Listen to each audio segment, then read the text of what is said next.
जैसा कि आप लोग जानते होंगे कि गुप्त नवरात्र 22 जून सोमवार यानी कि आज से प्रारंभ हो रहे हैं और 29 जून तक चलेंगे। नवरात्रों में षष्ठी तिथि का 6 है, अर्थात नवरात्र 8 दिन के ही होंगे। यही नहीं, इस अवधि में सिद्धि योग और वृद्धि योग इसे और भी शुभ बना रहे हैं। इस संयोग भरे गुप्त नवरात्र में की गई पूजा अर्चना विशेष प्रकार से लाभदायक होगी। नवरात्र का पर्व ऋतु परिवर्तन का भी सूतक है।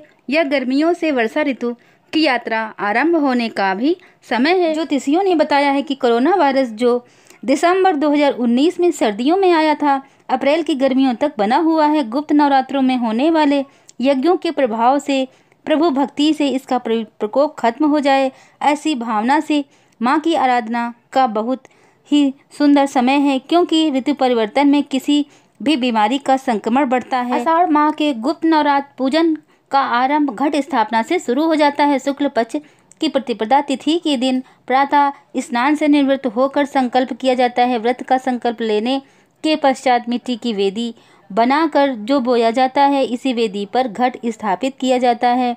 घट के ऊपर कुल देवी की प्रतिमा स्थापित करके उनका पूजन किया जाता है। दुर्गा सप्तशती का पाठ भी करना चाहिए। पूजा पाठ के समय अखंड दीप जलता रहना चाहिए।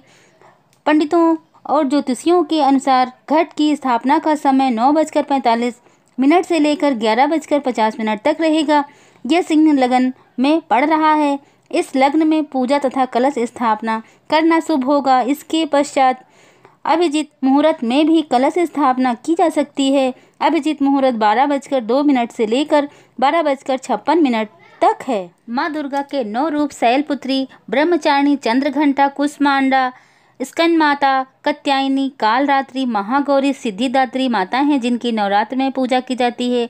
साथ ही 10 महाविद्या देवियों तारा, त्रिपुर सुंदरी, भुवनेश्वरी, छिन्नमस्त्र, काली, त्रिपुर भैरवी, धूमावती, बगलामुखी हैं जिनकी गुप्त नवरात्र में पूजा उपासना की जाती है। यह नवरात्र पर्व तंत्र साधना करने वाले साधकों के लिए विशेष महत्व रखता है। तो फ्रेंड, चलिए आज हम आपको गुप्त नवरात्रि की कथा सुनाते हैं। तो आप सभी बोलिए शेरावाली माता की जय। गुप्त नवरात्रि से जुड़ी प्रामाणिक और प्राचीन कथा यह है कि इस कथा के अनुसार एक समय ऋषि भृंगी भक्तजनों को दर्शन दे रहे थे। अचानक भीड़ से एक स्त्री निकल कर आई और करवृद्ध होकर ऋषि भृंगी से बोली कि मेरे पति दुर्व्यसनों से सदा घिरे रहते हैं, जिस कारण मैं कोई पूजा पाठ नहीं कर पाती, धर्म और भक्ति से जुड़े पवित्र कार्यों का संपादन भी नहीं कर पाती, यहाँ तक कि ऋषियों को उनके हिस्से का अन्न भी समर्पित नहीं कर पाती। मेरा पति मांसाहारी है, जुआरी है, लेकिन मैं माँ दुर्गा की सेवा करना चाहती हूँ। उनकी भक्ति साधना से अपने और अपने परिवार के जीवन को सफल बनाना चाहती हूँ।